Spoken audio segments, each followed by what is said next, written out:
எதுக்கா நீங்க டிஎம்கேவோட போய் தெரிஞ்சீங்க? நீங்க தான் ரிமோட் கண்ட்ரோல் எல்லாம் தூக்கி போட்டீங்களே டெலிவிஷன் மேல. ஏன் நீங்க மறுபடியும் அங்க போனீங்கன்னா ரிமோட்டை தூக்கி போட்டேன், அதான் சொன்னேன், விமர்சிக்க உரிமை ஜனநாயகத்துக்கு உண்டு, அதை தூக்கி போட்டேன். ஆனா ரிமோட்டை வேற ஆள் தூக்கிட்டு ஓடிட்டான். ஆகா, அங்க போக கூடாதுயா. ரிமோட்டு ஸ்டேட்டோட இருக்கணும், கல்வியே அப்படித்தான் இருக்கணும். நாங்க நினைக்கிறோம் ரிமோட்டை கொடுப்போமா, நாங்க எடுத்துட்டு வா திருப்பி, பரவாயில்ல நம்ம ஒழிச்சாவது வைப்போம், ஒருத்தர் மேல ஒருத்தர் அடிச்சுக்க வேணாம், இனிமே எவனா வந்து தூக்கிட்டு போயிடலாம் அப்படின்னு எடுத்த முடிவு. இந்த அலையன்ஸ் புரிஞ்சியா புரிஞ்சுங்க, புரியல என்ன சும்மா இருங்க.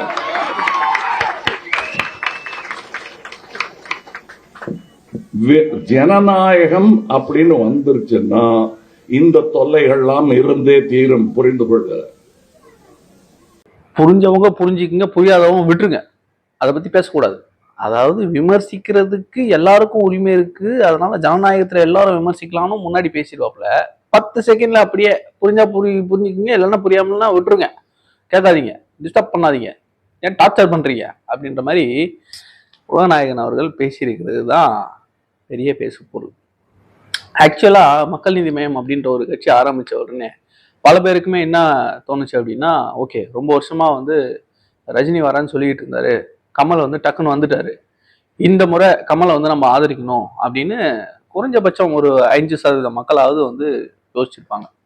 அதுலயும் 2019 தேர்தலுக்கு பிறகு அவர் வந்து தொடர்ந்து திரும்பவும் கூட்டணி போகாம தனியா தான் நிக்க போறேன் அப்படின்னு சொல்லிட்டு காங்கிரஸ் வரணும், நேர்மையானவர்களாம் வரணும், சென்ட்ரலிசம், அரவிந்த் கெஜ்ரிவால் இப்படிலாம் வந்து பல விஷயங்கள் பேசி அப்துல் கலாம் அவர்களுடைய வீட்டுல போய் தான் கட்சியை ஆரம்பிக்கிறார். அப்படி பண்ணிட்டு இருந்த மனுஷன் வந்து 2021 தேர்தலுக்கு அப்புறம் ஒரு பல்ட்டி அடிச்சு திமுக யாருமே எக்ஸ்பெக்ட் பண்ணாத ஒரு திமுக கூட்டணி, ஏன்னா அந்த அளவுக்கு விமர்சனம் பண்ணாப்ல.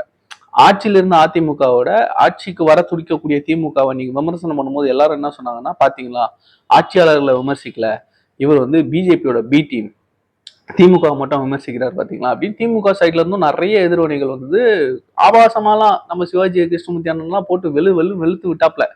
அப்படி பேசிக்கிட்டு இருந்தவங்க இன்னைக்கு அதே கூட்டணியில போயிட்டு இன்னைக்கு ஒரு மக்களவை உறுப்பினர் பதவியை வாங்கி விட்டு ஒரு எம்பி ஆயிட்டு அந்த கட்சி அடகு வச்சுட்டதா பல விமர்சனங்கள் தொடர்ந்து வந்துகிட்டே இருக்கு. இப்போ அண்ணன் வந்து திமுகவில் போய் கூட்டணியில் சேரல, காங்கிரஸ் உடைய களத்தை வலுப்படுத்த அப்படின்னு சொல்லி இந்த பாராளுமன்ற தேர்தலுக்கு முன்னாடி சொல்லியிருந்தாப்ல. பாராளுமன்ற தேர்தலையே ஒரு சீட்டு கூட கொடுக்காம தேர்தல் பிரச்சாரம் மட்டும் செய்யுங்க சார் அப்படின்னு சொல்லி அனுப்பி விட்டாங்க. அப்பவாவது ரோசப்பட்டு ஏதாவது செய்வார்னு பார்த்தா இல்லை. அப்போ அதுக்கப்புறம் ஏங்க திமுகவை எதிர்த்து நீங்க வசனம்லாம் பேசுனீங்க, குடும்ப வாரிசு அரசியல்னு சொன்னீங்க, இப்படிலாம் வந்து இது பண்ணீங்க, நீங்க கலைஞருடைய மகன் ஸ்டாலின் சொன்னாலே போதும் அவரை அவமானப்படுத்துறதுக்கு அப்படின்லாம் பேசுனீங்களே, இன்னைக்கு என்ன அப்படின்னா நாட்டுக்கு தேவைன்னா நான் அதை செய்வேன் அப்படின்னு சொல்லி புரியாத மாதிரி பேசிட்டு போனாரு. இன்னைக்கும் பாத்தீங்கன்னா இந்த டார்ச் லைட்டை வச்சு ரிமோட்டை வச்சுலாம் டிவியை உடைச்சிங்களே, இப்ப என்னங்க இந்த ரிமோட் எங்கெங்க போச்சு, ஏங்க எதிர்த்த அணியோடவே சேர்ந்துட்டீங்க அப்படின்னு நிறைய விமர்சனங்கள் இருக்கிறது அவரே சொல்லி அதுக்கு ஒரு பதிலும் சொன்னார். சரி ஏதோ புதுசா சொல்ல போறாரு போல அப்படின்னு சொல்லி யோசிச்சோம். வழக்கம் போலதான் புரியாத மாதிரி போயிடுச்சு.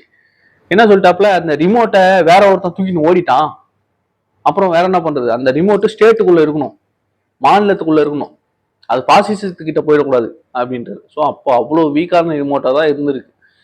ஏன்னா இவங்க திமுகவுடைய செயல்பாடுகள், ஒருத்தர் புதுசா கட்சி ஆரம்பிச்சு அவங்க மேல பிஜேபி சாயம் பூசுறது சமீபத்தில் இந்த 20 வருஷமா வந்து ரொம்ப தெளிவா பண்ணிட்டு இருக்காங்க. ஏன்னா அந்த 20 வருஷத்துக்கு முன்னாடி அவங்க கூட்டணியில இருந்தாங்க, அதற்கு அப்புறம் காங்கிரஸை வந்து கூட வளைச்சி போட்டு அதோட தொடர் கூட்டணிகளோட இருக்கிறதுனால பிஜேபி எதிர்ப்பு தான் அவங்களுக்கு சோறு போடுது.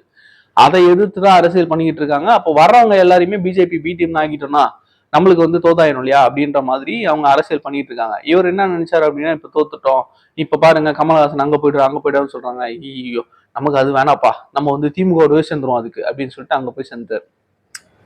2022 அவர் இந்த நிலைப்பாடு எடுக்கிறது முன்னாடி வரைக்கும் விஜய் அவர்கள் கட்சி ஆரம்பிச்சாரு அப்படின்னா அந்த கூட்டணியில கண்டிப்பா கமலஹாசன் அவர்கள் வருவாரு, அவருக்கு ஒரு முக்கிய பங்கு அங்க இருக்கும் அப்படின்றத நான் 4 பேர்கிட்ட பேசிட்டு இருந்தேன். அப்ப சொன்னாங்க, இல்லைங்க அவர்லாம் சேர மாட்டாருங்க அப்படின்னு சொல்லி பேசிட்டு இருந்தாங்க. பட் ஆனா யாருமே எக்ஸ்பெக்ட் பண்ணாத ஒரு முடிவு அவர் எடுத்துட்டாரு. எனக்கு என்னன்னா அவருடைய கட்சி அவருடைய முடிவு, இதுல வந்து நம்ம எதுவும் கருத்து சொல்ல வேண்டியது இல்லை. ஏன்னா அந்த கட்சி நடத்துறவங்களுக்கு தான் அதோடைய வழி தெரியும், அது எந்த நிலைமைக்கு போகணும், என்ன இலக்குல கட்சி ஆரம்பிச்சிருக்காங்கன்றது தெரியும். ஸோ அந்த நிலைப்பாட்டை நம்ம விமர்சனம் பண்ணலை. பட் ஆனா அந்த நிர்வாகிகள் இருக்காங்க இல்லையா, பல நிர்வாகிகள் பல கட்சிகளுக்கு போயிட்டாங்க. திமுகவுக்கே வந்து ஒரு முக்கியமான மகேந்திரன் சார்லாம் வந்து அங்க போயிட்டாரு. அப்புறம் பொன்ராஜ் சார்லாம் அங்கிருந்து வெளியே வந்துட்டாரு. அப்புறம் வந்து குமரவேல் சார்லாம் பாத்தீங்கன்னா அதுக்கப்புறம் அவரும் வெளியே வந்துட்டாரு. நிறைய பேர் வந்து நடிகர்கள் எல்லாம் உள்ள போனாங்க. எல்லாரும் எங்க போனாங்கன்னே தெரியல. நிறைய பேர் விமர்சனம் வச்சுட்டு வெளியே வந்துட்டாங்க. ஸோ இந்த மாதிரியான ஸ்டாண்ட்ல இருக்கிறவங்க, டபுள் மைண்டடா இருக்கிறவங்கள நம்பி நம்ம வந்து பாலிடிக்ஸ்ல இருக்கக்கூடாது அப்படின்னு நிறைய பேர் வெளியே வந்தாங்க. இதெல்லாம் தாண்டி கடைக்கோடியில உங்களுக்காக வேலை செஞ்சிருப்பான் இல்லையா? 2019 தேர்தலையும் 2021 தேர்தலையும் அவன் திமுக காரன்ட்டு சண்டை போட்டிருப்பான், அதிமுக காரன்ட்டு சண்டை போட்டிருப்பான், பாஜக காரன்ட்டு சண்டை போட்டிருப்பான். அவன் இப்போ நீங்க ஒரு கூட்டணியில போயிட்டு அது நீங்க போய் நிக்கலாம் மேல. அது வந்து கேமராவுக்கு நீங்க வந்து சிரிச்ச மாதிரி போஸ்ட் கொடுக்கலாம், பொக்கே கொடுக்கலாம், வீட்டுக்கு கூப்பிட்டு சாப்பாடு போடலாம், இல்ல நீங்க போய் அவங்க வீட்டுல சாப்பிடலாம், கை நினைக்கலாம், என்ன வேணாலும் பண்ணலாம். பட் ஆனா அவனால எப்படி பண்ண முடியும்? அவனுக்கு ஒருத்தம்ல. லோக்கல்ல ஒரு வார்டு லெவல்ல உங்களுக்காக வந்து போட்டியிட்டவன், வார்டு லெவல்ல உங்களுக்காக வந்து அரசியல் செஞ்சவன், அரசியல் பேசினவன், எதிர்த்து பேசினவன், இவன்லாம் வந்து எப்படி கை கொடுக்க முடியும்? ரொம்ப கேவலமா தான் நம்ம வெளியே நகையாடுவாங்க. அவங்களுடைய நிலைமையெல்லாம் நினைச்சு பாத்தீங்களா?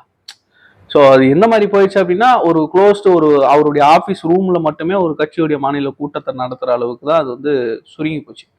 ஸோ அது எந்த ஒரு கட்சிக்கும் நடக்கக்கூடாத ஒரு நிலைமை. அது வந்து சமத்துவ மக்கள் கட்சி அப்படின்ற ஒரு கட்சியும் அப்படிதான் சரத்குமார் தலைமையில இருந்தது. அந்த நிர்வாகிகளுடைய நிலைமையும் அப்படிதான். ஸோ தொடர்ந்து தனியா ஒரு இயக்கமா இயங்கிட்டு வந்து அதை வந்து கலைச்சி அதை இணைச்சதெல்லாம் வந்து அந்த நிர்வாகிகளுக்கு மிகப்பெரிய ஷாக்கா இருந்திருக்கும். ஸோ நான் எப்பவுமே அந்த பாட்டம் டாப் லெவல்ல விட அடிமட்டத்துல வேலை செய்யறான் இல்லையா, அவனுடைய மனநிலையை தான் நம்ம வந்து யோசிக்க வேண்டியிருக்கும். ஸோ இப்படி எல்லாம் பண்ணிட்டு இன்னைக்கு வந்து விஜய் அவர்களை மறைமுகமா விமர்சிக்கிறது, கூட்டணி தர்மத்தை காப்பாற்றணும்னு நினைக்கிறது, இதெல்லாம் என்ன நியாயம் அப்படின்றது தெரியல. ஸோ இப்படிப்பட்ட அரசியல் புரிதல்ல கமலஹாசன் சார் மாதிரி ஒரு ஒரு மிகப்பெரிய ஒரு ஸ்டார், ஒரு உண்மையிலேயே ஒரு நல்ல கலைஞர், அவர் வந்து அரசியல் இந்த மாதிரி ஒரு முன்னுதாரணமா, தவறான முன்னுதாரணமா மாறும்பொழுது அது பலருக்குமே வந்து டிராபேக் ஆகும். ஏன்னா பாத்தீங்களா, கமலஹாசன் கூட தான் வந்தாருங்க, அவர் இப்ப எங்க இருக்காரு அப்படின்ற ஒரு உதாரணம், ஒரு ஒரு தவறான உதாரணம் ஆயிட்டீங்க இல்லையா? ஸோ இதை வந்து ரஜினி சார் செய்யாம விட்டது நல்லதோ அப்படின்ற ஒரு எண்ணமும் இருக்கு. இப்பவுமே வந்து அவர் சொன்னாருங்க, அவர் செய்யல பாத்தீங்களா அப்படின்ற ஒரு பேட் இம்ப்ரெஷன் அவர் மேல இருக்கலாம். ஆனா அவர் வந்துட்டு இந்த மாதிரி அந்த நிர்வாகிகளை வந்து ரிஸ்க்ல போடல. ரொம்ப தெளிவா சொன்னாரு அன்னைக்கு ரஜினி சார் வந்து, என்னுடைய உடல்நிலையும் ஒத்துழைக்காது, என்னுடைய ரசிகர்களையும் நான் வந்து பலிகடாக்க விரும்பல அப்படின்றத அவர் தெளிவா சொல்லியிருந்தாரு. ஸோ அதுவே வந்து ஒரு சிறந்த ஒரு முடிவா இருந்திருக்கலாம் அப்படின்றது தான் தோணுது. ஸோ சஸ்டைன் பண்ணும் எத்தனை வருஷம் அப்படின்றதெல்லாம் தாண்டி அரசியல் கட்சியை எதுக்கு ஆரம்பிக்கணும், அதனுடைய இலக்கு என்ன, அந்த இலக்கை நோக்கி எப்படி பயணிக்கிறோம் அப்படின்ற ஒரு ஃபோர்காஸ்டிங் இல்லாததுனால தான் இது நடந்ததோ அப்படின்ற ஒரு யோசனை. பட் அதை இப்போ வந்து வெளிப்படையா நிறைய இடங்கள்ல மேடைகள்ல அவர் பேசி நார்மலைஸ் பண்ணக்கூடிய ஒரு தன்மை தான் இன்னைக்கு அவர் வந்திருக்காரு. ஏன்னா நான் கூட்டணி வச்சது தப்பு இல்லை, அது என்ன தப்பு, பாசிசம் வந்துடும், இல்லைன்னா நான் வந்து அவங்களோட போய் சேர வேண்டிய கட்டாயத்துக்கு தள்ளப்படுவேன் அப்படின்லாம் வந்து அவர் ஒரு அதுக்கு ஒரு காரணம் கற்பிதம் கொடுக்கறதுலாம் வந்து எந்த அளவுக்கு ஒரு மெச்சூர்டான ஒரு பொலிட்டிக்கல் ஸ்டாண்ட் அப்படின்றது தெரியல.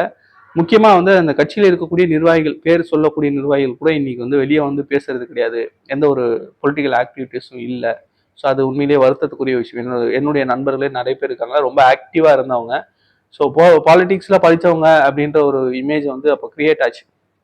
ஸோ அந்த இமேஜ் வந்து இன்னைக்கு உடையுது. பட் ஆனால் தமிழக வெற்றி கழகம் அப்படின்ற ஒரு கட்சியின் மூலமாக விஜயண்ணா அந்த ஒரு